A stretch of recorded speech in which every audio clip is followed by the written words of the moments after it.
ಸ್ನೇಹಿತರೆ, ಅದೆಷ್ಟು ಹೆಣ್ಣು ಮಕ್ಕಳು ತಂದೆ ತಾಯಿಯರ ಒತ್ತಾಯದ ಮೇರೆಗೆ ಮದುವೆಯನ್ನ ಆಗ್ತಾರೆ. ಅನುಭವಿಸಲಾರದ ಕಷ್ಟಗಳನ್ನ ಅನುಭವಿಸ್ತಾರೆ. ಕೆಲವರು ಸಿಡಿದು ನಿಲ್ತಾರೆ, ಕೆಲವರು ಆ ಕಷ್ಟಗಳನ್ನ ಅನುಭವಿಸಿ ಎಣಗ್ತಾರೆ. ಆದ್ರೆ ನಾವಿವತ್ತು ಹೇಳುತ್ತಿರುವ ಒಂದು ಸ್ಟೋರಿ ಇಂತಹದರ ವಿರುದ್ಧ ಸಿಡಿದೆದ್ದಂತಹ ಸವಿತಾ ಪ್ರಧಾನ್ ರವರದು. ಇವರಿಗೆ 16 ವರ್ಷ ವಯಸ್ಸಿಗೆ ಮದುವೆಯನ್ನ ಮಾಡಲಾಗುತ್ತೆ. ನಂತರ ಗಂಡನ ಕಾಟ, ಅತ್ತೆಯ ಕಾಟವನ್ನ ತಡೆಯಲಾರದೆ ಹೊರಬಂದು IPS ಆಫೀಸರ್ ಆಗಿ ನಂತರ ಗಂಡ ಮತ್ತು ಅತ್ತೆಯ ವಿರುದ್ಧ ಕೇಸ್ ಹಾಕಿ ಗೆಲ್ತಾರೆ. ಇಂತಹದೊಂದು ಸ್ಫೂರ್ತಿದಾಯಕ ಸ್ಟೋರಿಯನ್ನ ನಿಮ್ಮ ಮುಂದೆ ನಾವಿವತ್ತು ಇಡ್ತಾ ಇದ್ದೇವೆ. ಎಸ್ ಸ್ನೇಹಿತರೆ, ಸವಿತಾ ಪ್ರಧಾನ್ ಇವರು ಬಡ ಕುಟುಂಬದಲ್ಲಿ ಬಂದವರು. ಅದರಲ್ಲೂ ಕೂಡ ಬುಡಕಟ್ಟು ಜನಾಂಗದಲ್ಲಿ ಜನಿಸ್ತಾರೆ. ಇವರಿಗೆ ಓದಬೇಕೆನ್ನುವ ಆಸೆ ಇರುತ್ತೆ, ಹಂಬಲವಿರುತ್ತೆ. ಆದರೆ ಬಡತನ ಅನ್ನೋದು ಇವರನ್ನ ಇನ್ನಿಲ್ಲದ ರೀತಿಯಲ್ಲಿ ಕಾಡುತ್ತೆ. ಆದರೆ ಇವರ ತಂದೆ ತಾಯಿ ಇವರಿಗೆ ಒಂದು ಸ್ಕಾಲರ್ಶಿಪ್ ಸಿಗುತ್ತೆ ಎನ್ನುವಂತಹ ಒಂದೇ ಒಂದು ಆಸೆಗೆ ಇವರನ್ನ ಶಾಲೆಗೆ ಕಳಿಸ್ತಾರೆ. ಆಗ ಶಾಲೆಗೆ ಹೋದಂತಹ ಇವರು 10ನೇ ತರಗತಿಯವರೆಗೂ ಓದ್ತಾರೆ. ಅವರಿವರ ಸಹಾಯವನ್ನ ಬೇಡಿ 12ನೇ ತರಗತಿ ಅಂದರೆ PUCಯನ್ನು ಕೂಡ ಮುಗಿಸ್ತಾರೆ. ಹೀಗಿರುವಾಗಲೇ ಇವರ ಜೀವನದಲ್ಲಿ ಮತ್ತೊಂದು ಸಂಕಷ್ಟ ಎದುರಾಗುತ್ತೆ. ಅದೇನಪ್ಪ ಅಂದರೆ ಅದುವೇ ಮದುವೆಯ ಪ್ರಪೋಸಲ್. ಎಸ್ ಸ್ನೇಹಿತರೆ, ನಿಮಗೆ ಗೊತ್ತಿರಲಿ, ಸವಿತಾರವರು ನೋಡಲು ಸುಂದರವಾಗಿದ್ರು. ಯಾರು ನೋಡಿದ್ರು ಕೈ ತೊಳೆದು ಮುಟ್ಟುವಂತಿದ್ರು. ಸೊ ಆ ಕಾರಣದಿಂದ ಒಂದು ಅತ್ಯುತ್ತಮ ಕುಟುಂಬದಿಂದ ಇವರಿಗೆ ಪ್ರಪೋಸಲ್ ಬರುತ್ತೆ. ಇವರ ತಂದೆ ತಾಯಿಗಳು ಇಂದು ಮುಂದೆ ನೋಡದೆ ಇವರನ್ನ ಮದುವೆ ಮಾಡಿಕೊಡ್ತಾರೆ.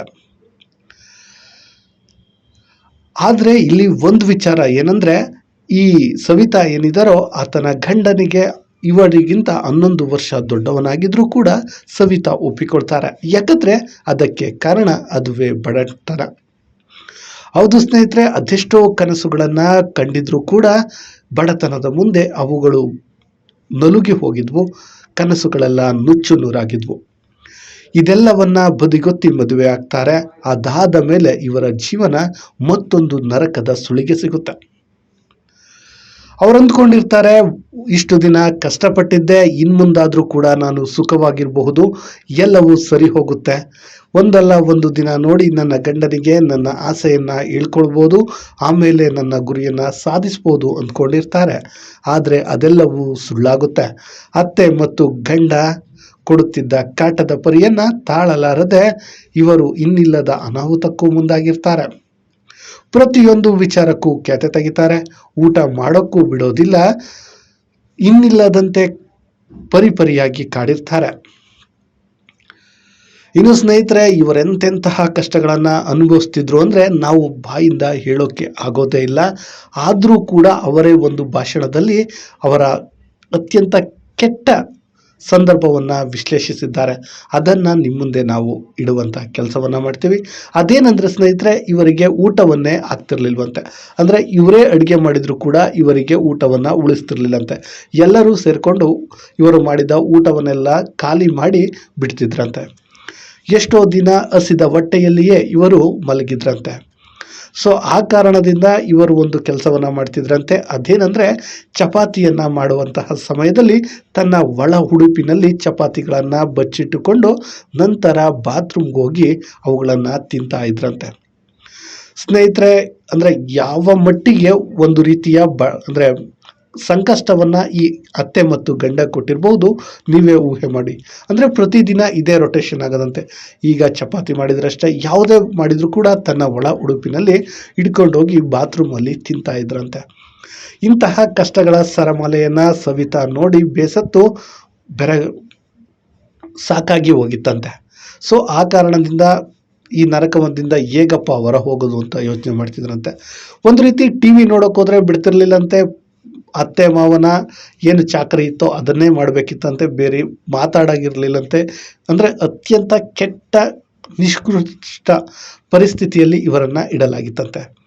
ಸೊ ಇಂತಹ ಸಮಯದಲ್ಲಿಯೇ ಅವರಿಗೆ 2 ಗಂಡು ಮಕ್ಕಳು ಕೂಡ ಆಗುತ್ತೆ. ಅದನ್ನು ಕೂಡ ನಿಭಾಯಿಸುವಂಥ ಕೆಲಸವನ್ನ ಇವರು ಮಾಡ್ತಾರೆ. ಸೊ ಇದೆಲ್ಲವನ್ನ ಅನುಭವಿಸಿದಂತಹ ಸವಿತಾ ನನಗೆ ಈ ಜೀವನವೇ ಬೇಡ ಅಂತ ಡಿಸೈಡ್ ಮಾಡಿ ಕೊನೆಗೆ ಸಾವಿನ ಬಾಗಿಲನ್ನು ತಟ್ತಾರಂತೆ. ಅದು ಕೂಡ ಸೀಲಿಂಗ್ ಫ್ಯಾನ್ ಏನಿರುತ್ತೋ ಅದಕ್ಕೆ ನೇಣು ಹಾಕೊಳ್ಳಲು ಹೋಗ್ತಾರಂತೆ. ಸೊ ಇಂತಹ ಸಮಯದಲ್ಲಿ ಅವರ ಅತ್ತೆ ಏನಿರ್ತಾರೆ ಅವರು ಕೂಡ ನೋಡ್ತಾರಂತೆ. ಸೊ ಅವಾಗ ಇವ್ರಿಗೆ ಒಂದು ಥಾಟ್ ಬರುತ್ತಂತೆ, ಓ ನನ್ನ ಅತ್ತೆ ನೋಡ್ತಿದ್ದಾರೆ ಬೇಡಮ್ಮ ಅಂತಾರೆ ಅಂತ ಅಂದ್ಕೊಂಡಿರ್ತಾರೆ. ಬಟ್ ಅವರೇನು ಮಾತನಾಡದೆ ಅಲ್ಲಿಂದ ಮುಂದೆ ಹೋಗ್ತಾರೆ. ಸೊ ಆಗ ಇವರ ತಲೆಯಲ್ಲಿ ಮೂಡುತ್ತಂತೆ, ಸೊ ನಾನು ಈಗೇನಾದರೂ ಸತ್ತರೆ ನನ್ನ ಮಕ್ಕಳಿಗೂ ಕೂಡ ಇದೇ ಕಷ್ಟ ಮುಂದುವರಿಯುತ್ತೆ, ನನ್ನ ಮಕ್ಕಳ ಜೀವನ ಹಾಳಾಗುತ್ತೆ ಅಂತ ರಾತ್ರೋರಾತ್ರಿ ಮನೆಯನ್ನು ಬಿಡುವಂಥ ಕೆಲಸವನ್ನು ಮಾಡ್ತಾರೆ. ಆ ಸಂಕಷ್ಟದ ಸೆರೆಮಾಲೆಯನ್ನು ನಿಧಾನವಾಗಿ ಕಿತ್ಕೊಂಡು ಈಚೆ ಬರ್ತಾರೆ. ಇದಾದ ಮೇಲೆ ಮತ್ತೊಂದು ಜೀವನ ಸ್ಟಾರ್ಟ್ ಆಗುತ್ತೆ. ಒಂದು ರೀತಿ ಹೊರಗಡೆ ಬಂದಮೇಲೆ ಇವರ ಸಹೋದರಿಯರು ಏನಿರ್ತಾರೆ ಅವರೆಲ್ಲ ಸೇರಿಕೊಂಡು ಇವರಿಗೆ ಒಂದು ಬ್ಯೂಟಿ ಪಾರ್ಲರನ್ನು ಅಥವಾ ಸೆಲ್ಯೂನ್ ಏನಂತಾರಲ್ಲ ಅದನ್ನು ಮಾಡಿಕೊಡ್ತಾರೆ. ಅದರಲ್ಲಿ ಕೆಲಸವನ್ನು ಮಾಡ್ತಾ ಇರ್ತಾರೆ. ಇನ್ನು ಸ್ನೇಹಿತರೆ, ನಾವು ಒಂದು ವಿಚಾರವನ್ನು ಈಗ ಹೇಳೋದ್ರಲ್ಲಿ ಮರ್ತೀವಿ. ಅಂದರೆ ಈ SLC ಸ್ಕಾಲರ್ಶಿಪ್ಪಿಂದ SLCಯನ್ನು ಓದ್ತಾರಲ್ಲ, ಓದಿದಾಗ ಅವ್ರ ಊರಿನಲ್ಲಿ ಪಾಸಾದ ಮೊದಲ ಮಹಿಳೆ ಅಂದರೆ ಹುಡುಗಿ ಯಾರಿದ್ದಾರೆ ಅಂದರೆ ಇವರೇ ಅಂತ. ಅದು ಕೂಡ ಫಸ್ಟ್ ರ್ಯಾಂಕಲ್ಲಿ ಬಂದಿರ್ತಾರೆ. ಅವ್ರ ಊರಲ್ಲಿ ಪಾಸಾದ ಏಕೈಕ ಹುಡುಗಿ ಇವರಾಗಿರ್ತಾರೆ. ಇನ್ನು ಓದಿನ ಬಗ್ಗೆ ಆಸಕ್ತಿ ಇದ್ದಂತಹ ಸವಿತಾ ಏನಿದ್ದಾರೆ ಇವರು ಮಕ್ಕಳಿಗೆ ಟ್ಯೂಷನನ್ನು ಮಾಡ್ತಾರೆ. ಅದಕ್ಕೆ ಉದ್ದೇಶ ಏನಪ್ಪ ಅಂದರೆ ಅದರಿಂದ ಸ್ವಲ್ಪ ಹಣ ಬರುತ್ತೆ, ಜೀವನವನ್ನು ಸಾಗಿಸಬಹುದು ಅನ್ನುವಂಥದ್ದು. ಮತ್ತೊಂದು ಇನ್ನು ಮುಂದೆ ನನ್ನ ರೀತಿ ಯಾವ ಹೆಣ್ಣುಮಕ್ಕಳು ಕೂಡ ಆಗಬಾರದು ಎನ್ನುವಂತಹ ಉದ್ದೇಶದಿಂದ ಈ ಟ್ಯೂಷನನ್ನು ಆರಂಭ ಮಾಡ್ತಾರೆ. ಬ್ಯೂಟಿ ಪಾರ್ಲರಿಂದ ಅಂತ ಬರುವಂತಹ ದುಡ್ಡನ್ನು ಬಳಸ್ತಾರೆ ಹಾಗೂ ಇದನ್ನು ಬಳಸ್ಕೊಂಡು ಮಕ್ಕಳ ಜೀವನವನ್ನು ಕಟ್ಟಿಕೊಳ್ಳುವಂತಹ ಕೆಲಸವನ್ನು ಮಾಡ್ತಾರೆ. ಇನ್ನು ಇಂತಹ ಸಂದರ್ಭದಲ್ಲಿ ಓದಿನ ಕಿಚ್ಚು ಹಾಗೆ ತುಡಿತಾ ಇರುತ್ತೆ. ಸೊ ಅವರ ಮೇಲೆ ಇವರು BA ಕಟ್ಟಿ ಪಾಸ್ ಮಾಡ್ತಾರೆ. ಸೊ ಆಗ ಒಂದು ರೀತಿ ಹಿಂಸೆಗೊಳಗಾಗಿದ್ರಲ್ಲ ಅದು ಎಚ್ಚೆತ್ತುಕೊಳ್ಳುತ್ತೆ. ಅಂತಹ ಸಮಯದಲ್ಲಿ ಯಾರೋ ಹೇಳ್ತಾರಂತೆ, ನೀವೇನಾದರೂ ಸಿವಿಲ್ ಸರ್ವಿಸನ್ನು ಬರೆದ್ರೆ ಒಂದು ರೀತಿಯ ಅಧಿಕಾರ ಬರುತ್ತೆ, ಈ ರೀತಿ ಹೆಣ್ಣು ಮಕ್ಕಳು ಏನಿದ್ದಾರೆ ಕಷ್ಟಗಳನ್ನು ಅನುಭವಿಸ್ತಾರೋ ಅವರನ್ನು ಪಾರು ಮಾಡಬಹುದು ಎನ್ನುವಂತಹ ಮಾತನ್ನು ಹೇಳ್ತಾರಂತೆ. ಸೊ ಆಗ ಅವರು ಡಿಸೈಡ್ ಮಾಡ್ತಾರೆ, ನಾನು ಸಿವಿಲ್ ಸರ್ವಿಸ್ ಆಗಲೇಬೇಕು ಅಂತ. ಯಾಕಂದರೆ ಅದಕ್ಕೊಂದು ಕಾರಣವೂ ಇರುತ್ತೆ. ಯಾಕಂದರೆ ಅವರು ಅನುಭವಿಸಿದಂತಹ ಕಷ್ಟಗಳು ಆ ರೀತಿಯಾಗಿರುತ್ತೆ. ಸೊ ಆ ಕಾರಣದಿಂದ ಅವರು ಸಿವಿಲ್ಗೆ ಬರೀತಾರೆ. ಇನ್ನೊಂದು ವಿಚಿತ್ರ ಅಂದರೆ ಏನು ಗೊತ್ತಾ ಸ್ನೇಹಿತರೆ, ಈ ಸಿವಿಲ್ಗಾಗಿ ಅವರು ಯಾವುದೇ ಕೋಚಿಂಗಿಗೆ ಹೋಗೋದಿಲ್ಲ. ತನ್ನ 2 ಮಕ್ಕಳನ್ನು ನೋಡಿಕೊಂಡು ಹುಡುಗರಿಗೆ ಟ್ಯೂಷನನ್ನು ಮಾಡಿಕೊಂಡು IAS ಬರೀತಾರೆ. ಅದು ಕೂಡ ಮೊದಲ ಅಟೆಂಪ್ಟಲ್ಲಿ ಸಿವಿಲ್ ಅಂದರೆ IAS ಅನ್ನು ಕ್ರ್ಯಾಕ್ ಮಾಡ್ತಾರೆ. ಅಂದರೆ ತಮಾಷೆ ಮಾತಲ್ಲ. ನಿಮಗೆ ಗೊತ್ತಿರಬಹುದು, ಇವತ್ತು ಲಕ್ಷಗಟ್ಟಲೆ ದುಡ್ಡನ್ನು ಕೊಟ್ಟು ಹೋದರೂ ಕೂಡ 5 ಅಟೆಂಪ್ಟಲ್ಲೂ ಕೂಡ IAS ಅನ್ನು ಪಾಸ್ ಮಾಡೋಕ್ಕಾಗಲ್ಲ. ಆದರೆ ಇಂಥವರು ಒಂದೇ ಅಟೆಂಪ್ಟಲ್ಲಿ ಪಾಸ್ ಮಾಡೋದು ಅಂದರೆ ಅದು ಸಾಮಾನ್ಯದ ಮಾತೇ ಅಲ್ಲ. ಅದು ಕೂಡ ಕೇವಲ 24ನೇ ವಯಸ್ಸಿಗೆ IAS ಆಫೀಸರ್ ಆಗಿ ಮುನ್ಸಿಪಲ್ ಆಫೀಸಲ್ಲಿ ಅಧಿಕಾರಿಯಾಗ್ತಾರೆ. ಇನ್ನು ಇವರು IAS ಆಫೀಸರ್ ಆದ ಬಳಿಕ ಮಾಡಿದ ಮೊದಲ ಕೆಲಸ ಏನಪ್ಪ ಅಂದರೆ ಇವರಿಗೆ ಕಾಟ ಕೊಟ್ಟಿದ್ದಂತಹ ಅತ್ತೆ ಮತ್ತು ಗಂಡನನ್ನು ಜೈಲಿಗೆ ಕಳಿಸುವಂತಹ ಕೆಲಸವನ್ನು ಮಾಡಿದರು. ಇದೀಗ ಇವರು ಗ್ವಾಲಿಯರ್ನಲ್ಲಿ ಜಾಯಿಂಟ್ ಡೈರೆಕ್ಟರ್ ಆಗಿ ಕೆಲಸ ಮಾಡ್ತಿದ್ದಾರೆ. ಇದೀಗ ಮತ್ತೊಂದು ಪವಿತ್ರ ಪ್ರೀತಿ ಹುಟ್ಟಿತ್ತು. ಅದಾದ ಮೇಲೆ ಮದುವೆಯಾಗಿ ಚೆನ್ನಾಗಿದ್ದಾರೆ. ಒಟ್ಟಿನಲ್ಲಿ ಸ್ನೇಹಿತರೆ, ಇದೊಂದು ಸ್ಟೋರಿ ಏನಿದೆ ಇದು ನಿಮ್ಮ ಜೀವನವನ್ನು ಬದಲಿಸಬಹುದು ಅಥವಾ ಕೆಲವರಿಗೆ ಸ್ಫೂರ್ತಿಯಾಗಬಹುದು. ಈ ಸ್ಟೋರಿ ಏನಾದರೂ ನಿಮಗೆ ಇಷ್ಟ ಆಯಿತು ಅಂದರೆ ನಿಮ್ಮ ಸ್ನೇಹಿತರಿಗೆ ಶೇರ್ ಮಾಡಿ. ಆ ಮೂಲಕ ಈ ಸ್ಫೂರ್ತಿ ಏನೆಂದರೆ ಮಾದರಿಯಾಗುತ್ತೆ ಅಥವಾ ಸ್ಫೂರ್ತಿಯಾಗುತ್ತೆ ಅನ್ನೋದಾದರೆ ಮತ್ತಷ್ಟು ಜನರಿಗೆ ಇದನ್ನು ಶೇರ್ ಮಾಡಿ. ಇನ್ನೂ ಯಾವುದಾದ್ರೂ ಇದರ ಬಗ್ಗೆ ಕಾಮೆಂಟ್ ಏನಾದರೂ ಅಥವಾ ನಿಮ್ಮ ಅಭಿಪ್ರಾಯ ಏನಾದರೂ ಇದ್ದರೆ ಕಾಮೆಂಟ್ ಮಾಡಿ. ಧನ್ಯವಾದಗಳು ಸ್ನೇಹಿತರೆ.